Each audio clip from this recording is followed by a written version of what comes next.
Hello, movie lovers. Welcome home. My name is Amy Henserling, and you are listening to Watch This List. This is a very special episode of PROVOCAUTEUR in which my dearest Sakana and I will be covering Werner Fassbinder. Am I saying that right, Sak? I feel like no idea. Fassbinder was right. I got that part. Okay, I feel like the Werner should be Werner, just because I think the W's in German are V's. You know, I'm doing it on Duolingo, but I'm taking a really big break, and so I can't even help with that. Zach is really useful in this area. Okay, so we're covering Fassbinder, who is a fascinating director. I had only seen Lola and Ali Fear Eats the Soul, and actually the only reasons I even heard of him was because of Ebert's Great Movies list. And I think he's got a bunch on there, right? I was going to ask you that. Would you remember what other ones are on there? What other Fassbinders are on there? I know Maria Braun is on there. I think I know there's a couple. I can't remember exactly, but I remember that he was a big supporter of Fassbinder when he was alive at the time. Yeah. I mean, he was. So we came up with this idea to do Fassbinder because Sakana has a bunch of 5-star ratings for his films, and arguably the most that you have on Letterboxd, right? I think so. I should have checked before we talked about it, but I'm pretty sure that of the directors whose work I've seen, more than like 4 or 5 films of, I'm pretty sure he has the most 5 stars, and definitely the most like 5 and 4.5 stars. Yes. So that was part of the reason I wanted to do it with you, because even though my knowledge was kind of shallow, I felt like somebody that you loved that much, obviously there's just a wealth to say. And then you kind of structured it to leave your favorite one last, but that's the one I want to talk about first. Curel or Curel, however we want to say that. Tell us what you love about that one, because his last one was actually your first, which is an interesting way to go. Yeah, like probably, I mean, when you and I were making a list, I was like, oh, you shouldn't start with that one because it was his last one. But like, it's what I started with. And, however many movies down the road, it's still my favorite one. I think the first time I saw it, I haven't reread my first review recently, but I know what I basically said was like, this movie is not for me, but it's amazing and I need to watch it again.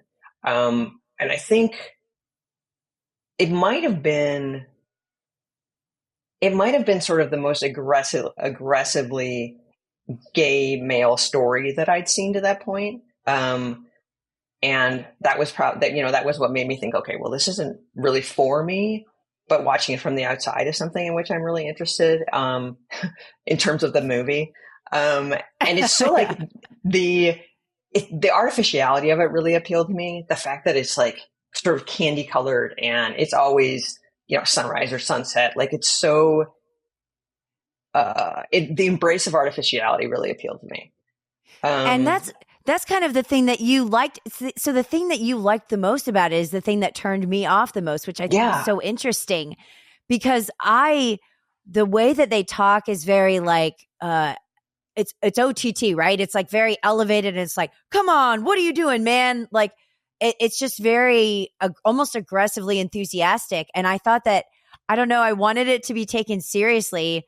And so that kind of took me out of it. But I think that's the thing that you really enjoyed, was how, I don't know what you would even call it, just bombastic it was. I mean, I feel like it's a mix of sort of aggressively emotional and like a really, really flat affect. Right, like Franco Nero's character, often a lot of his lines that he delivers are in the flattest possible affect, but he's talking about like sexual obsession and, like, so there's like this, to me, it has to be intentional.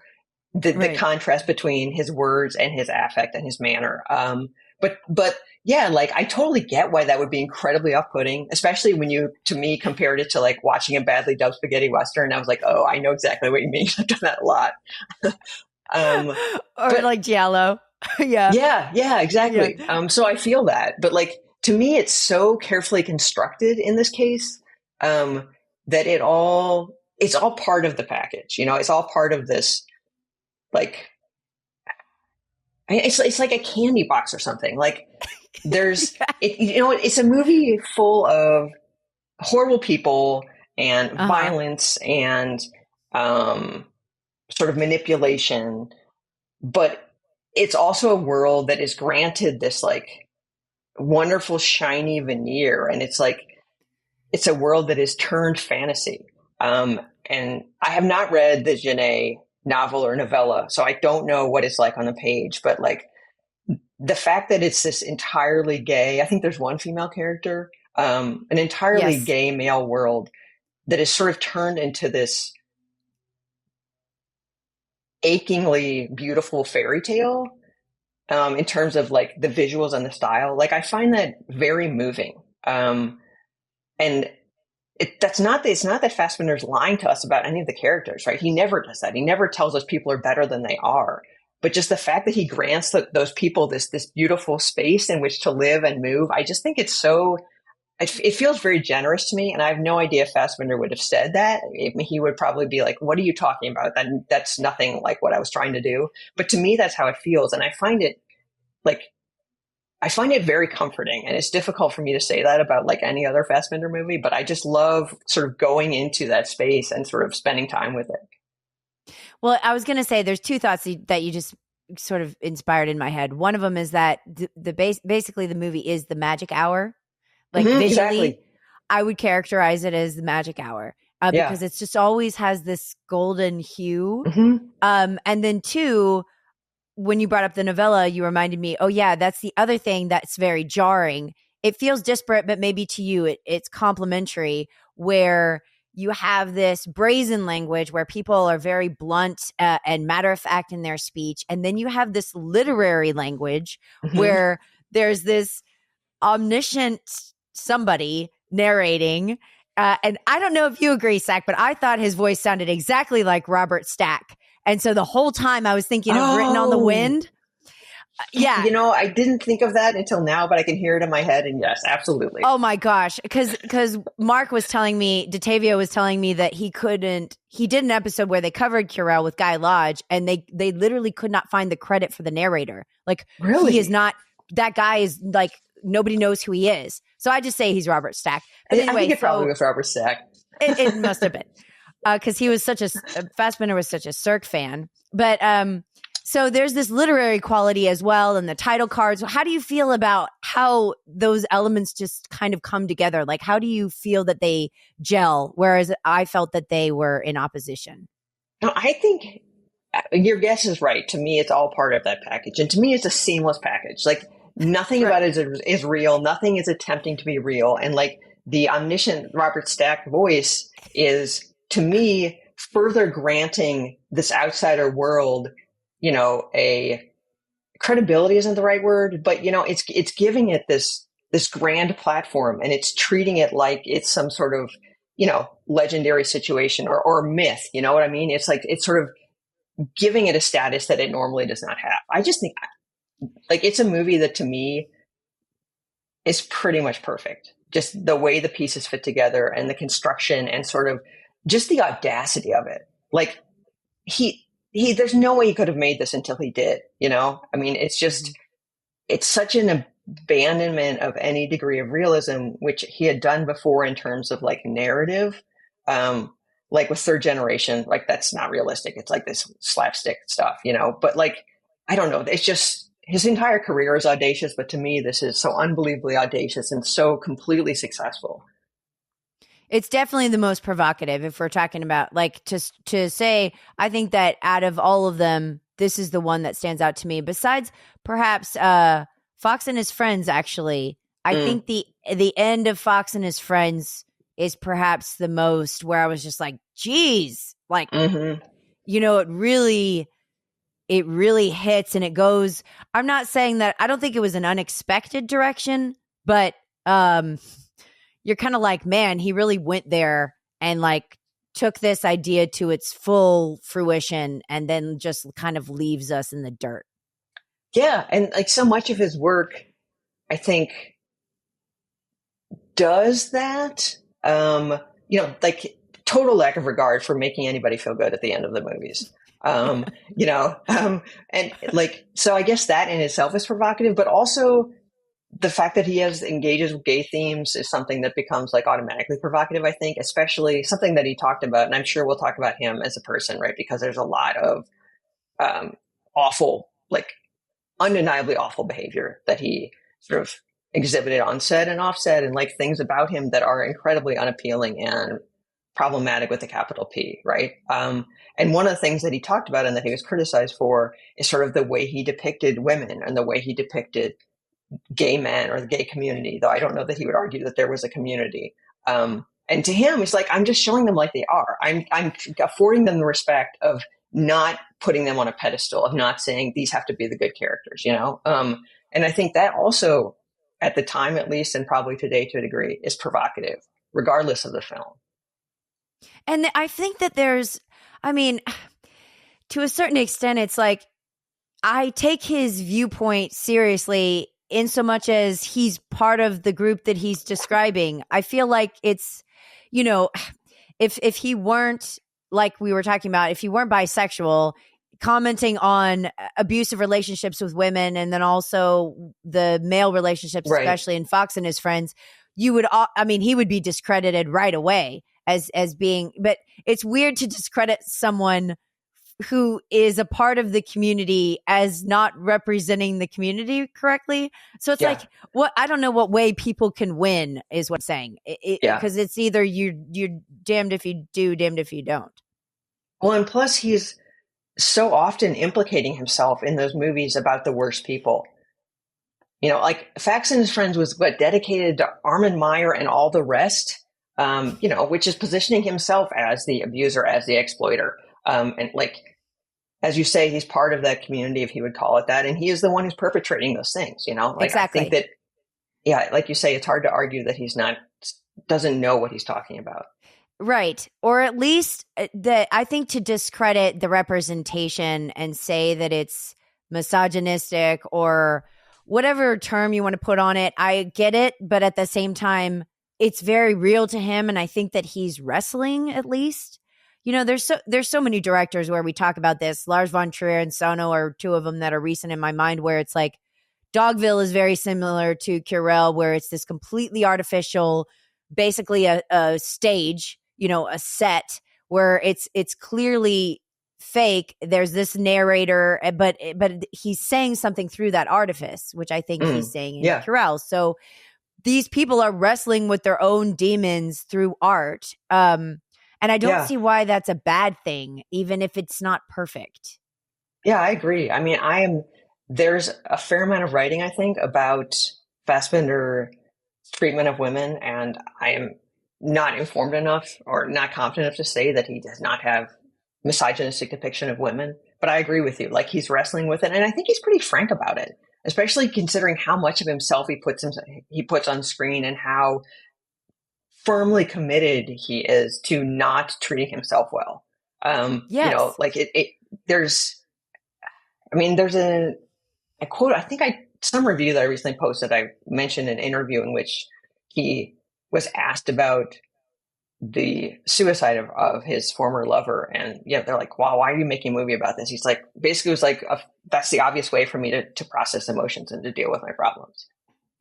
I also, to that point, think that a lot of his female characters, even when they're being harmed, like I'm thinking of Martha, they're very strong women.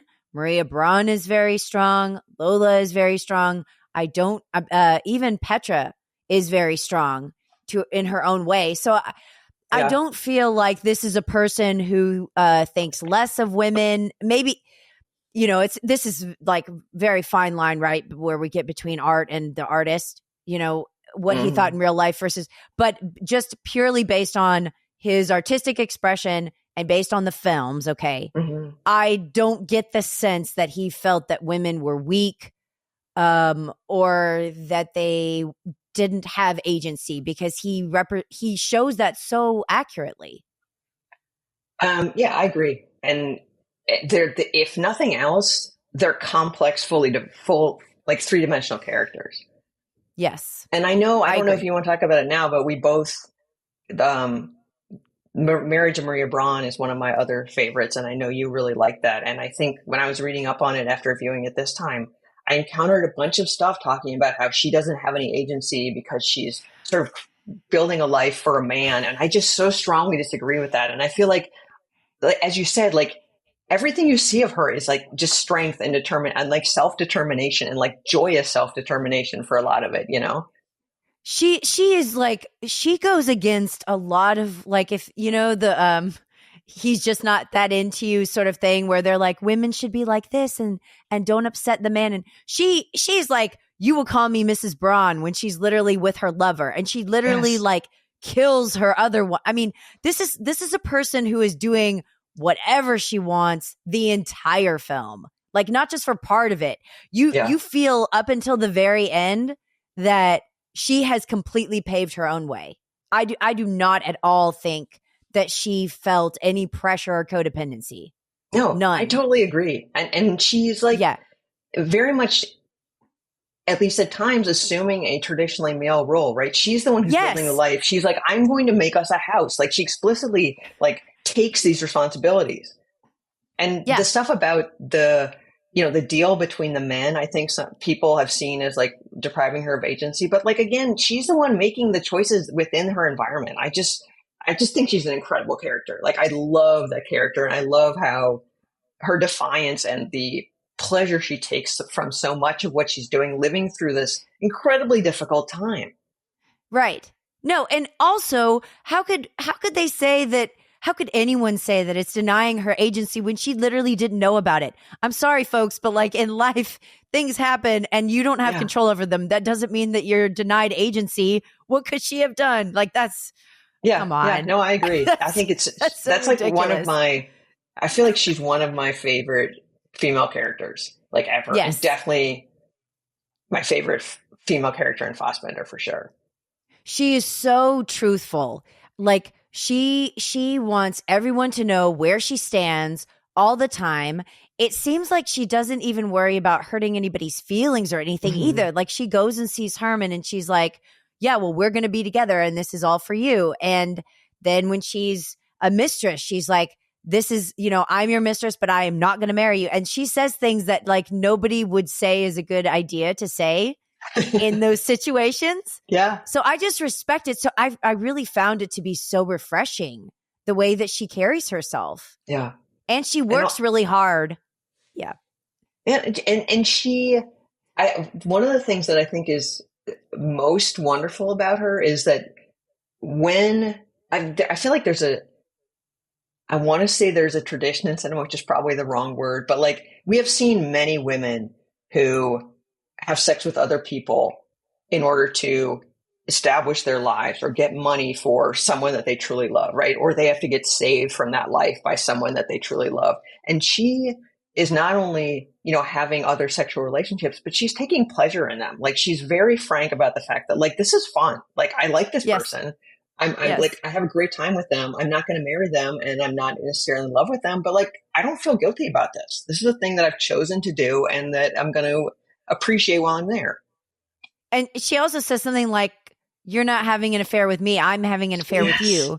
Like, let's just be clear here. I mean, I just feel like I would almost call the movie feminist. So for anybody to say that it's misogynistic or denying her agency, please like enlighten me for what I'm missing here, because I see it as so empowering. And even the way she treats her secretary, I mean, it's almost like she's just so, this is the way that I want it. If you can't do it, you're fired. And I don't know. It's so great to see that in a female protagonist. Yeah, she's amazing. And she like takes over the company on the side. She's also like an incredibly good, instinctive businesswoman. I mean, I think that there's a lot of Fassbinder films that I appreciate and a big handful that I love. And I think this one, and I don't think this is a hot take, is probably the most polished. Like it's so complete. Oh, yeah. It is such an unbelievably well-crafted movie and so like thoroughly put together, and just like the pacing, and like, I don't always notice that stuff. I'm so focused on character that I often don't notice construction. But to me, this was just like, I kept thinking about that. I kept thinking about how unbelievably skillful his creation was. And I don't, like, there's a lot of his movies that are put together really quickly and they feel messy, but not in a bad way. And this just does not.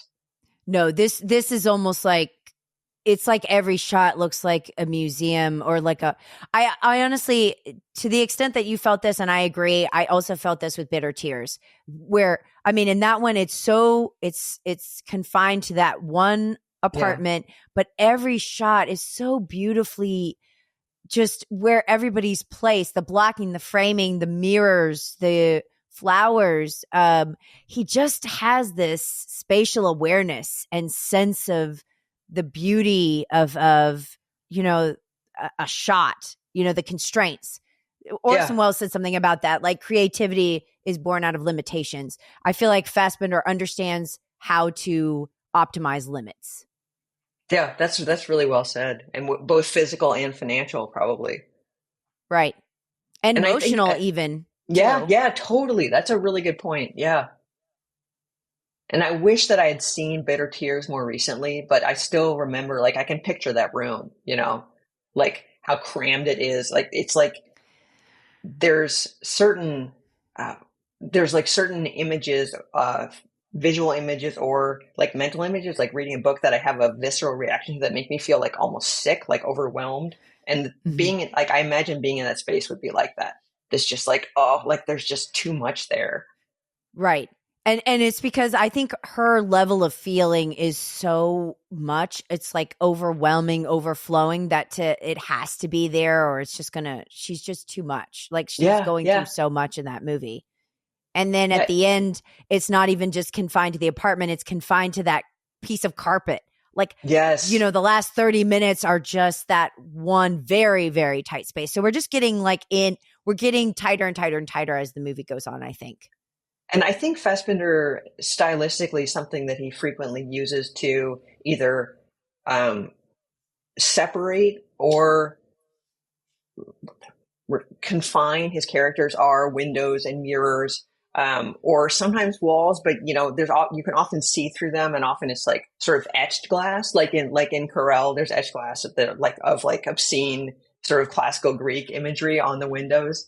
That's something he does all the time. And the fact that in Bitter Tears, it sort of becomes like a purely physical thing, that she's restricted to something on the ground as opposed to within, or in addition to within those vertical restraints, is really interesting. Yeah, and that movie is also very interesting because there's no men in it. I think I went from Bitter Tears to Fox and His Friends, which Fox and His Friends like has no women in it. So he's a very interesting director in the sense that it seems like he understands both in very emotionally complex, intuitive ways, because almost all his movies are about relationships or relational dynamics. Mm-hmm. So I mean, you get the sense that this guy's been in a lot of relationships. None of it rings false to me. Yeah, and I don't know if I think you probably did, because you always read up on stuff, but the fact that Bitter Tears is based on like his own relationship and his own relationship with one of his lovers, like, which is, I mean, I have this interview that I printed out when they ask if he's like pleased with himself, and he's like, it's honestly a little disgusting how pleased I am with myself. And so there's like, there's clearly ego at work there, right? That Lack he's like, I should tell my own story. You know, this is universal. Any gender could embody it. But it's also interesting that he's taking his own relationship and, you know, flipping it into a relationship between women and exploring those emotions that way. And it's like, yeah, it's like, that's a constant, the transactional exploitive nature of relationships seems like it's like fundamental to, as you say, like almost every story that he tells. Yes. Like there's there's usually money involved, literally. Like it's transactional, and like she, in Bitter Tears, she wants the girl to move in with her, and then she's like, I'll provide you room and board and get you a job.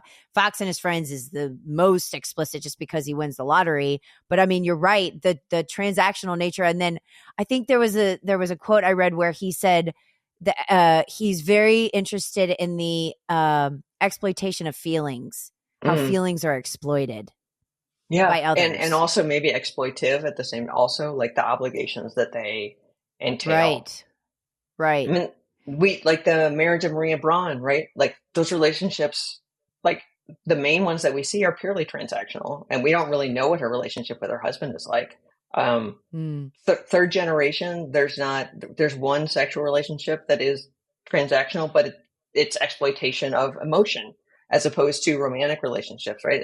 This woman's husband kills his boss's son and then kills himself at work. And all of us, there's like all these political parties who want to exploit that for their own gain. There's the media who wants to exploit it. Her daughter wants to exploit it for her own personal gain. You know, like nothing that happens is left in a respectful way, right? Everyone's like, how can I mine this for my own interests, whether it's sexual or romantic, political, whatever.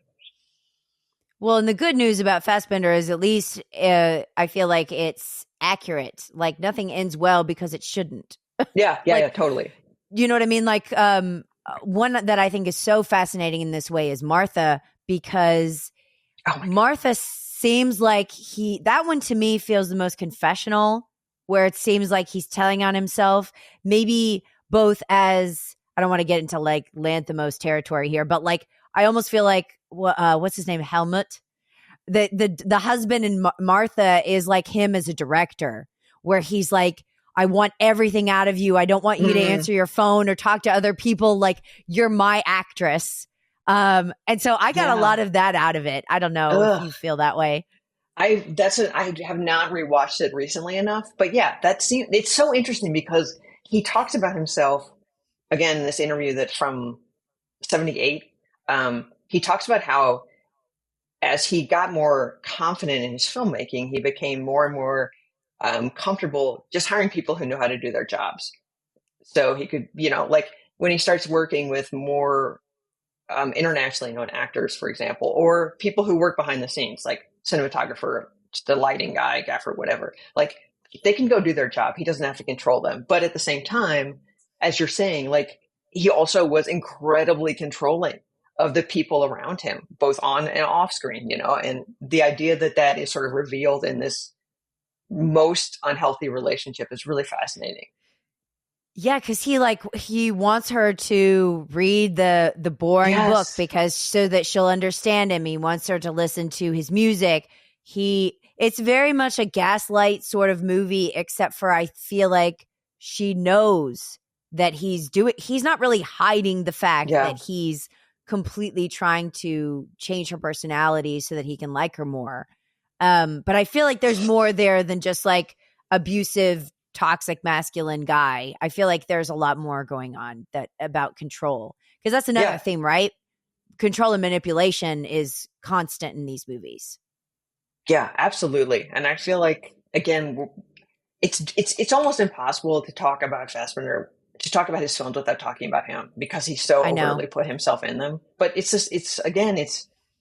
that's true of his life, at least of what we know of his life, and sort of stuff that he was frank about in his life. The fact that the people that he had extended relationships with, that he lived with, were people who he did not consider his intellectual equals, who didn't challenge him that way, which is, all about control. Right. And, the fact that those things are played out in so many of his movies is not a surprise, given how much a part of him his movies were. But I wonder, if we compared him to somebody like Bergman, say, because I haven't seen anything by Bergman. I know I'm a terrible person, but it just seems too emotionally taxing for me. Well, if you like Fassbinder, I would think that you would like Bergman. Zach. But anyway, the point is, I think you'll be able to relate to this even if you haven't. So a lot of Bergman's films are autobiographical, let's say, or at least, a lot of what he's going through. And then he also puts actresses in there that he's had affairs with, and so on and so on. So it's a similar, at least, trajectory. But my argument is, so even if it's not Bergman, you could pick any director. Do you think that anybody could not put so much of themselves into their work? Like, I think that Fassbinder is just more honest about something that everyone does already. Like, I don't know that anybody could say, here's a director where none of himself is in his art. I feel like that Fassbinder is just more overt about admitting it. Yeah, I don't feel like I feel like I need a lot of time to think about that question. And like to check people and see and It's see, like, hey, yeah. yeah. Because even if they're not putting their life into their work, they're putting all their preferences, what they like. I mean, I guess people argue about auteur theory all the time. That's what I was going to say. Yeah, yeah. How much of the director is in the films, but I just think that by and large, more people do that than not, and he's just calling attention to the fact that like it's kind of silly to take yourself or act like you can remove yourself from your work. Well, and it also could be that he was someone who almost all the time was calling his own shots. He was working with the people he wanted to work with. He was writing his screenplays or he was choosing his projects. And so having that degree of control is not necessarily common. So perhaps that's also part of it, that not only is he more honest about it, but he has so many, his hand is in like all aspects of the pot. And so there's even more ways more things that he can control and more ways that he is able to infuse himself and his concerns and his history into it. Yeah, because I think of like, I don't know if you've seen any Hal Hartley movies. Yeah, but not recently. But that's another one where he did the music and he did the writing and he did the directing and he kept using the same cast over and over and they were his friends. And so maybe it's also just the not only collaborative effect, but also that when they're your friends and you like, just like Simon Lang, he kept using the same guy over and over, Lee over and over. Like there's this comfortability that you get. Like I loved watching World on a Wire right after Maria Braun, because there were so many people. The two main guys in Maria Braun were both in, like Herman was the main guy and then Oswald was Louse. So I was just like, this is pretty fun to do this, for that regard, in that respect. Yeah, that's certainly, yeah, for sure. And I my hesitation is about the word friend because, like you watched, I made you watch Beware of a Holy Whore, which is, famously about like the collapse of his sort of that theater group that he worked with on everything for a long time. And like those people were not friends, at least by the end. They might have started as friends, but it turned into this awful toxic stew. But I mean, it's glib, but like some sort of collective codependency, there certainly are connections at work there among all of those people, whether or not they're happy together. Yeah. And so it's so funny or maybe not funny is the word, but it's so fascinating that he would take that dynamic and then be like, let's film this. I know. But again, it's him like figuring it out. Like he sort of said, like, I want to make a movie about how this did not, like, why did this not work? Why did my idea of creating this sort of like small utopia, this little utopian community of creation, like, why did that fall apart? I know this is the way I work through things is by making a movie. So let's do that. It's like film as therapy, but in a totally different way than like a cinephile would do. It's like production. You're actually, it almost reminds me of like Charlie Kaufman's movie, Synecdoche, New York, where literally the guy is trying to make an entire set like reflecting his life. And it's just extremely self-absorbed, but the person is literally trying to understand all these different facets by putting them in the same location. Yeah, that's the thing that I think about. That's the thought that always follows upon like, oh boy, this is really Fassbinder looking at his own life. That's the next thought is like, it is wild to me that this is a thing that he did for people to look at and that people went and looked at it. Like, it's so bananas that it's just like this one guy working through his shit. And it's just like, it's a film career. But he's so talented. I think it's the gifting.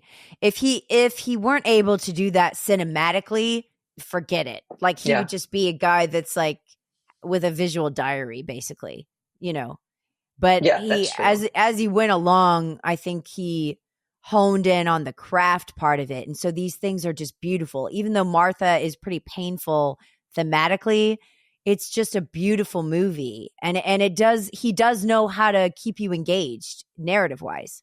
Yeah. Yeah. And like even the more minor ones, I think I mentioned the Nora Helmer is like one of his TV things. It's an Ibsen adaptation that I absolutely love. And it's got a tiny, tiny budget, but it's like so beautifully crafted, like it's a play, but it's a play that is full of etched glass and like scrims, like everybody is separated from everybody, and it's something like it's so finely crafted, even when he doesn't have the physical space and the money and like the cinematic tools to make it as beautiful as he does in like Martha or Maria Braun or whatever. Like it's all still there, and like the craft is still so foregrounded in the work that he's doing. Yeah, I think you just reminded me of I guess so if you think about that style and then you think of something like Lola, I think the Lola is the most candy colored, like, luscious. I mean, I think it's literally like what you would imagine watching Skittles. If like Skittles were the production design, it's so like lollipops and rainbows. Luscious to me, that's like visually, that's like the circiest of them all. Yeah. The lighting, like the rose lights, and it's so great to look at. It's so great. Yeah. I just love Lola just because it's beautiful. That's another one. Like I watched 8 Hours Don't Make a Day, which was sort of his first big TV miniseries. It's early in his career. I watched that before, in preparation for this. And that one is like shamelessly optimistic, and it's unsettlingly so. And I wonder if, Lola's purely about transaction also. Right. So I guess that like that sort of saves it from being like a positive thing. But I feel like that one is that one less grim? Less emotionally grim? Yeah. Like the relationship. Maria Braun is just tragic, like at the end, but you kind of feel like it goes where it could only go that way, and then it does, and so you're kind of grateful. But Lola feels a little bit more fantastical, so it doesn't seem as depressing. Well, and also I feel like by the end, everybody's on the same page in Lola, as opposed to people being victimized, which makes a really big difference. Like it's all exploitation and all using other people and sort of selling yourselves and figuring out where you can fit in and how you can benefit from others, from like their desire or their needs. But by the end, everybody is on the same page. And so it feels less icky, I guess. I mean, intentionally icky, but less so. Do you feel that way about Chinese roulette? Like that it ends with everyone kind of on the same page and that they've all gone through kind of a trauma? What I remember most about Chinese roulette is just the fact that like it's everybody sucks so bad and we're so fucked. And that Fassbinder's like, yep, this is how it is, but I'm fucked too, and like this is just the world right now. The thing, well, you just said something that made me think, oh, maybe that's true of Chinese roulette, where it's like the relational dynamics are exposed and there's this very weird, almost like horror, like it reminded me of De Palma, Chinese roulette did, where because the girl, the crippled girl is so conniving and and you don't know what the heck she's going to do, and then it becomes like the Parent Trap, where it's like she's just trying to get her parents back together because they're like having affairs and she thinks that it's her fault.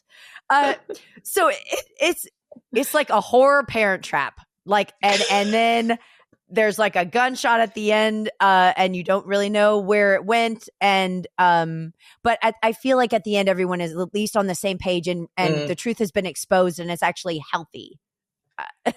That totally I'm willing to buy that, because what I remember sort of like something, I was looking at my review to try and like refresh myself.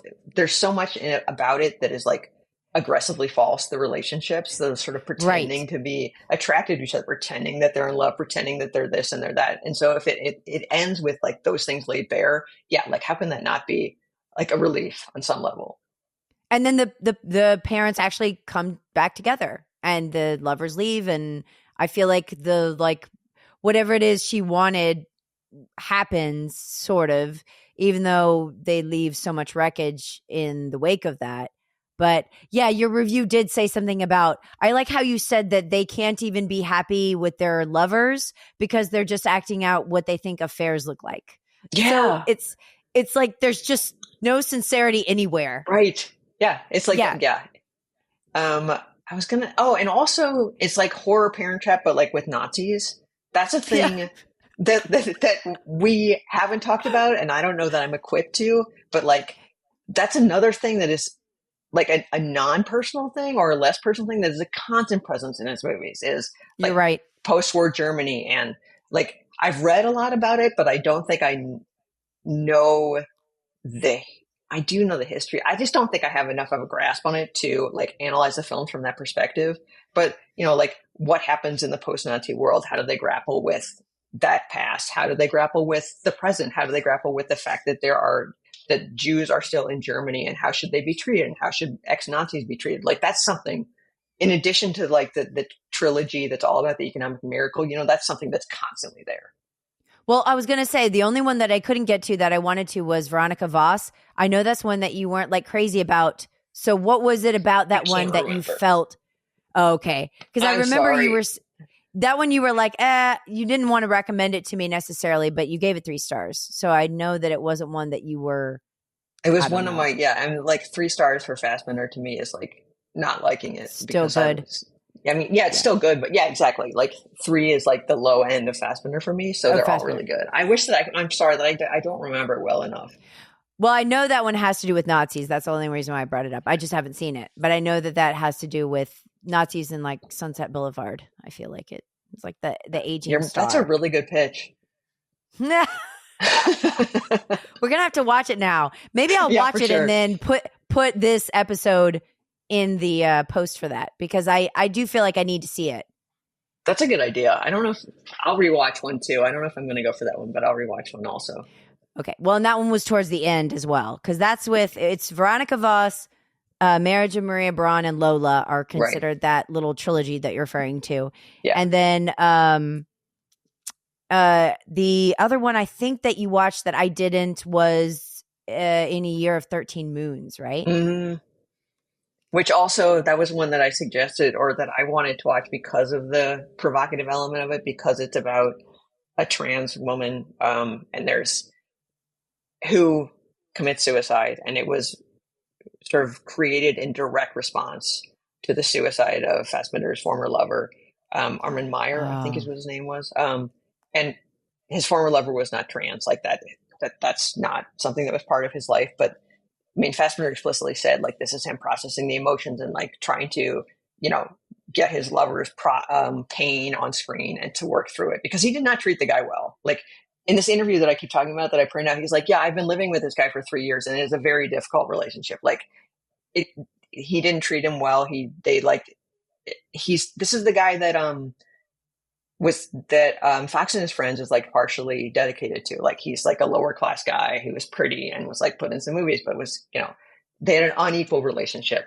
So it's like mourning, but it's also processing. But it's a really, and the character in that is ruthlessly exploited and mistreated. And the fact I would admit, actually, I don't know. The fact that she has gender affirming surgery when the man that the person she was born as was in love with sort of flippantly says, well, if you were a woman, I might be in love with you. And so it's just like, yeah, it's all like, it is a person who is positioned sort of at the bottom of the pecking order of their most important relationships.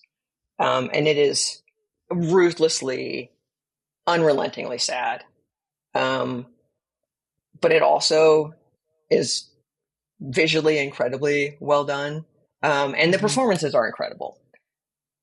I'm very glad that I watched it. I had been avoiding it for a really long time because I knew how incredibly sad it was. I knew what it was going to be about. But I think, it was fascinating to watch because of its place in Fassbinder's life and because the performances are so good. I definitely recommend it, but I feel like you have to be in a very, very particular mood to sort of go in there and know what you're getting into. Yeah, I was going to say, and that's sort of the way that I felt for Bitter Tears. Like if I had been in a different mood, I think that was my absolute favorite. And I think that it's some of the best cinematography I've ever seen in my life. And I related to it, but I hadn't been as sort of well rested and fresh and in a good place, I'm not sure that it wouldn't have just really depressed me, but I was able to watch it and really feel it without being, I don't know, destroyed. Yes.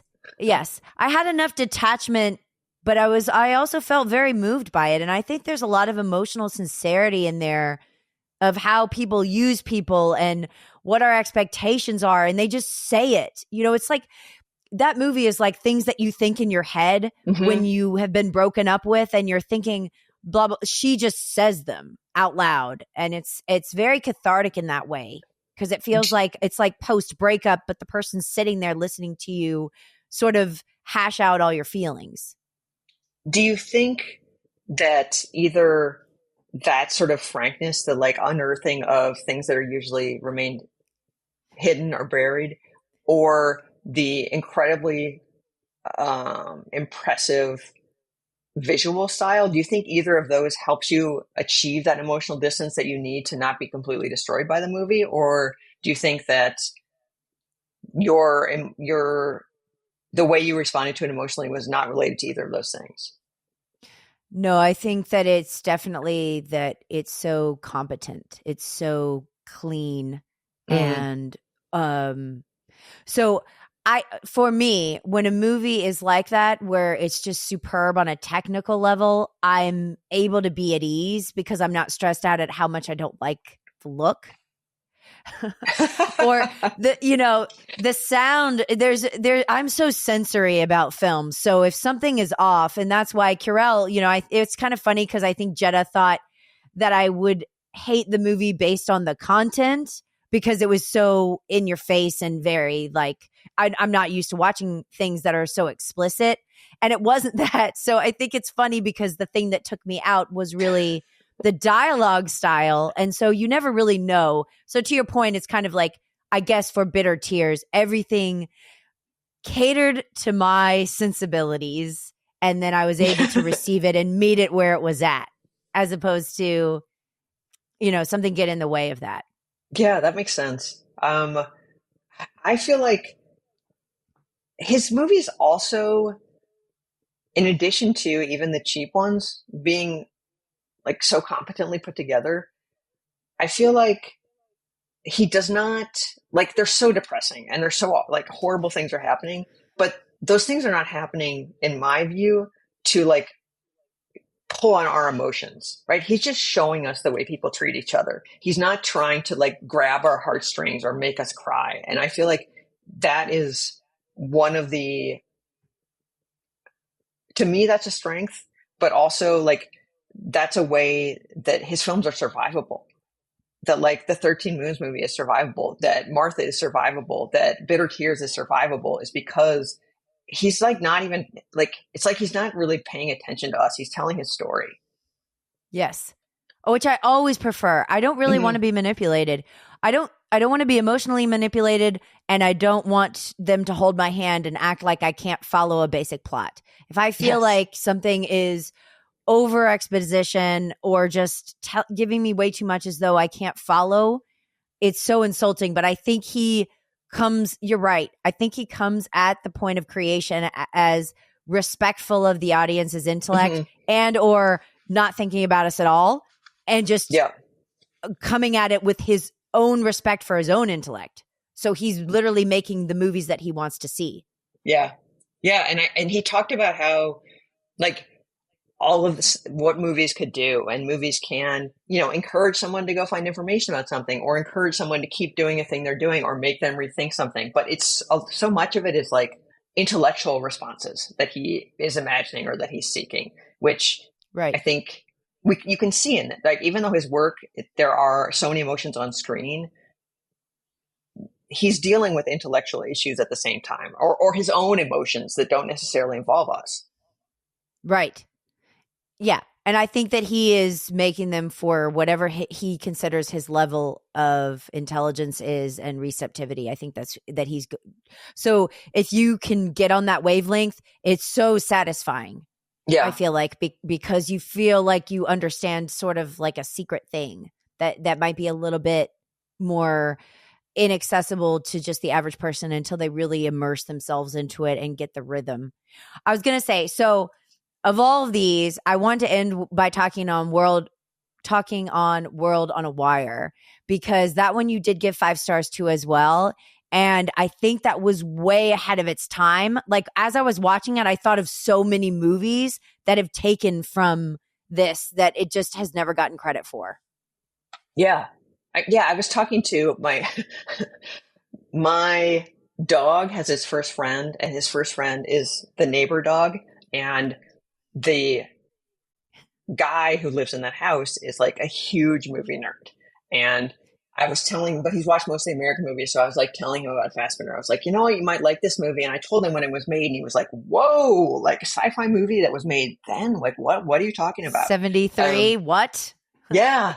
And yeah, I mean, I'm not like a sci-fi expert at all. I think I don't watch that many sci-fi movies, but like, to me, that's like a perfect combination to me of Fassbinder and like the 70s vibes and aesthetic that I love. Like, there's just the feel of that movie is like, just gets into my soul. Like, I love how it looks. I love the music. Like, there's like a 2-second moment when the car is coming out of a parking garage, and just it's at night. Like, the light on the car and the sound, there's just like a couple notes in the background. It was like that's 70s cinema to me. That's what I want from my movies. It's just, yeah, I just think it's like it's a stunning piece of work. It really is. And there's the music is often, it's either classical or like a heartbeat. Like, towards the end, it's just like ba-boom, ba-boom. You know, when Stiller is trying to figure everything out, it's just like, or that sound when he's glitching or whatever it is that, like, it was like, you know? Oh, yeah. You know what I'm talking about? But it's also just very Matrixy, and obviously they took a lot. The Wachowski brothers took a lot from that, and then like I don't know, do they refer themselves as Wachowski brothers anymore? Wachowskis. Yeah, that's it. But there's also like Blade Runner stuff. It almost seems like a Philip K. Dick story. I know it was based on a novel, but there's just a lot there. That's Solaris is another one I thought of. So anybody who likes anything that I'm mentioning, it's very heady sci-fi, like very cerebral, quality Tarkovsky-esque stuff. It's really good. And also, like, not gratuitously complicated, I think. Like, it's all of those things you said, but also it's like a dude freaking out about a thing. You know, like what I mean? Minority like, Report. Yeah, like trying to figure it out and running away. Like right. You know, it's like it's like, it's so simple on that. Like, it's a combination of incredibly complex and like really simple and straightforward and easy to identify with. Totally. You're right. It's like The Fugitive, where he finds this piece of information, and then he's like, nobody believes me. What do I do with this information? And then they're trying to like get him. You're right. At a very basic level. But then there's all this very complex stuff about reality and simulations and identity units. And that's awesome.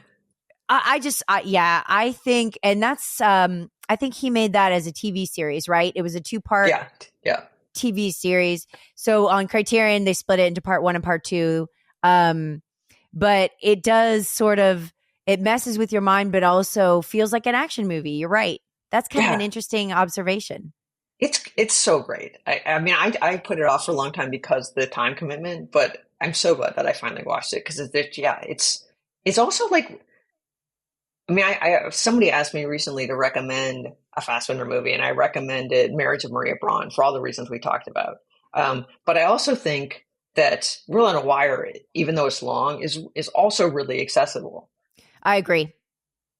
Yeah, it's also kind of noir too. Like, it feels sort of like a detective story at the beginning, especially. Yeah. With Volmer and when he's hiding, Laus. when he's like running away and hiding in that cabin in that like weird house, like that's all you could easily see that in like a 50s or 60s noir, like late noir. Yeah. It's like Man on the Run, but also there's a bit of a femme fatale thing going on with Eva, and Yeah. There's also, it's like Man on the Run, but also I think you can argue there's like the fatalism of Moore in there too, since he's like totally being manipulated. I mean, yeah, I definitely need to rewatch that. I wonder if I can find time to rewatch that soon. It's so good. And like, I think you wrote this in one of your reviews about Fassbinder, where it just like flies by. Like, even though these runtimes are somewhat daunting at first, they don't feel long to me at all. Honestly, Beware of a Holy Whore was the only one that felt long, and that was like the shortest one. Well, and it's one of those movies that I might have said this in my first review. It feels long to me on purpose. Like, it's an interminable experience for those people. They're sitting around, drinking Cuba Libres because they think it's cool and radical. And like, there's nothing happening. They're just waiting and being angry and like hating each other. And like, of course it feels interminable because it is. Right. It also like very strongly reminded me why I would never be in the film industry, because being on film sets, I have before. And it is like that, where it's like, hurry up and wait. And you could just be sitting around for so long and have, So that whole thing of like that, when you put people in that scenario, that what do they succumb to? It's like gossip and petty irritations and, like sheer boredom, what it brings out in people. It just was a good reminder that I was like, no, I could never be in this setting. Yeah, it would be a nightmare. It would be a nightmare for me, but some people like to just sit around. I don't think Fassbinder is one of them. But. Oh my God, no, yeah, probably not. Since he's making like 8 movies a year, like speeding around on coke, just like creating and creating and creating. Yeah. Well, so once you saw Curel, did you get on this kick where you then? Okay, so what was I want to know your journey from like start to now, then to now. I might not be able to tell you that. Let me see. Well, what was it over a period of years that you just sort of Yeah, like because when I watch a movie and I really, really like it, it looks like I watched Carell on July 4th, 2021. So it's been between now and then. So like 3 years. And you've seen 26, I think you said. Huh? And you've seen 26, I think you told me. No, it's more than that now. Ooh. 27. Okay. 27 is still a lot. Tons. When I really, really, really, really like a movie and I feel like the director is like part of the reason or the main reason, I often will not watch any more of them because I'm afraid that it's going to get ruined, that there's no way anything can be as good or that I will love it as much. And so I will just like push it away. And I think I did that with Fassbinder for quite a while. And then I sort of started going back in with the big ones with like Martha, Bitter Tears, and like dealing with like the incredible emotional strain. And so because you watched a lot of those like really quick succession. I was not capable of doing that. I was like, I need a break. It's honestly best for me to do it in this way. 'Cause like I'm doing, Ken Russell next. And that one is going to be the same sort of, where there's just a lot of emotional intensity and weirdness. But to do it like this, where it's like, I watch 10 in a week or whatever, you start to think in that way and you see parallels, and I'm able to notice things I feel where I couldn't if it was over a longer span of time. So yeah, that totally makes sense. I do quite like doing that, even though at the end, like, I'm kind of exhausted and I'm like, okay, no more.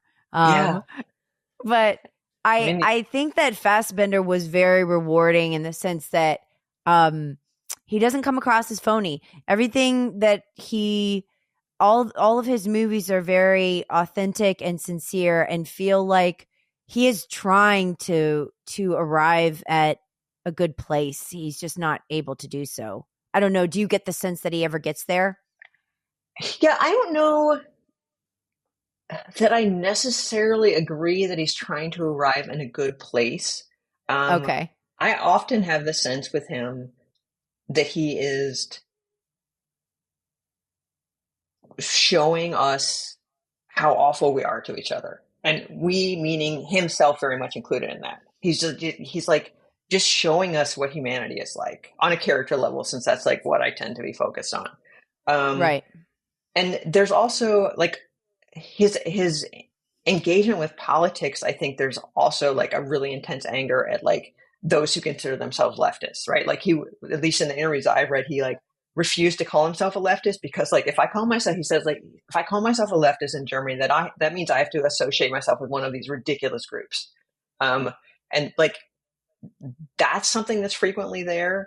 And that's not, I don't think that's trying to get to a good place. It's just like, again, he's working out his emotions. He's working out his disgust. He's like pointing the finger at these people that are pretending to be a thing that they're not. And I don't know. I don't think I'm like working through it as I said that. I think that's what goes on politically. In terms of interpersonal relations, I don't know that there's, like you said, like about Maria Braun, she's so honest. Like there's not a lot of deception, is there? There's exploitation. And there's right, but not deception. No. Yeah. Like the people, I don't know that his characters in terms of their interpersonal relationships are pretending to be anything they're not. They're just transparently terrible and they might not know it, but they're not pretending to be anything else. Which I respect greatly. Yeah, for sure. And I was going to ask you, so I think that for me, the best ending of any of the movies that I saw that he did and the most hopeful ending is Bitter Tears, because Marlene is going to be okay. She saves herself. And to me, the fact that he knew how to end that movie means that he knows that the cure to an abusive situation is to pack your bags. And so to me, that really resonates. And I felt like, okay, maybe he's not able to do what he knows that he should do, but I think he knows what he should do. That's interesting. That's a really that's inspiring is not the right word, but that's kind of encouraging to hear. Like the fact that, again, if we like accept that this is about him and about his own relationship, or at least a depiction of his own relationship, that like it's like further evidence that he knows exactly the damage that he's doing, but he like either doesn't want to or cannot stop himself. And the fact that he's like wants this people, like he's like, even though he wants control so badly, he's like, yes, that you need to leave. These people need to get away from me. Like that is sort of feels like an encouraging moment for him, even if he could, as you say, he couldn't do it. Well, and Petra even smiles when she does that because she's like, finally, like you're doing what you needed to do for yourself. Yeah. So I don't know. I could be reading into it, but I feel like there is a self-awareness there that at least it's like, if not that other people should leave him, he should leave if it's an unhealthy situation. So that's just a good message across the board. And that's why, I mean, partly why I gave it 5 stars is that ending is just so insightful. And I felt like she is the only person that we can root for, Marlene is, and that she takes up control of the situation and does that is very hopeful. And I don't feel like any of the other endings were as hopeful. World on a Wire is a little bit, though. Yeah. I think that I feel like the end, I don't think I buy that the end is real or like sincere. Okay. Great. But like super, like, because to me, otherwise it doesn't work as well with the movie. To me, that would be a huge flaw in the movie if it was actually real. I see. But that's a totally valid interpretation that it is real and positive and happy. We'll just go with that, just because it makes me feel better. Well, and it's also like 2 happy endings. Yeah, it reminds me of Dark City as well, and I thought of Dark City a lot as I was watching this. Yes, that is not a happy ending. Yes, but it's like it's a fantasy ending, though, right? It's like because Jennifer Connelly takes him to the dock, and there's sunshine, and isn't that? Yeah, but then there. Can we spoil that movie? Sure, go ahead. Don't they like? I hope. Doesn't it like open up and they're just like it's nothing? Like I thought it ended with no. Okay, I'm misremembering then. I remember that there's that vision of the ocean and the raft and everything, and then the sun shines, and then she takes him there and she smiles, and then it's over. I didn't know that there was like some terrible. Honestly, I wonder if I like made it up because Sakana, you're I was trying to ruin Dark imagining. City for me. Okay.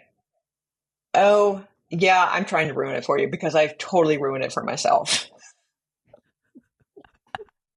Watch it again, That's so rewatch it, funny. No, and be but happy. it's not. None of it is like real. Like there's those Mr. Hand, but like it's all an experiment. It's not a real thing. And so in my head, I think it keeps going. And so yeah, there's a dock and there's water, but like right beyond that is like they're floating in space. You know what I mean? Yes, it's kind of like Inception, where it's like, okay, even if he's with his children, it's still probably not. Yeah, you like, have to. I find that movie devastating. Like I love it, but it's devastating to me. Inception or Dark City? Dark City. Dark City. Yeah. Well, of course, but at least there's like some modicum of happiness that he might be able to experience. That's true. I think that, you know what? I think that I inherently tend to lean towards like bad results, like bad outcomes. I know. You do. Yes. This does not surprise you, I realize. No. I think you find it comforting. That's why you watch so much foreign stuff. I feel like bleakness is sort of like a warm blanket. Yes. That's a whole other podcast episode. If you expect the worst, then you're never like surprised by something bad that happens. And I think movies that sort of reinforce that do reassure me. I'm not saying that's healthy, but I do find that sort of reassuring. Well, and maybe it's because you want to live in reality, which I try to do that as well. So I think that's probably a good idea, to want reality to not be stuck in a fantasy or a simulation is probably a good place to start. Which, I mean, to go back to our primary topic of the day, I honestly think that that's like a big reason why I love Fassbinder, is because he's so frank about the shittiness of things and like the violence of people, like the brutality of relationships, of the way people treat each other. Like, I think I just really, really appreciate that he's not pretending ever. Like he's like, to a fault, he avoids pretending and avoids putting a positive face on things. And maybe that's why you like Curel in a weird way, because it is that element that you're talking about in an artificial environment and a completely, manufactured setting. And so maybe putting it there speaks that to you more clearly. Weirdly, it's like a surreal reality that is more real than not. Well, and it gives it a romantic veneer, which I think is very contrarian, kind of wonderful. Okay, so Sack, to end, what would you, if anybody wants to get into Fassbinder and hasn't seen any of them, what would you recommend as their first film?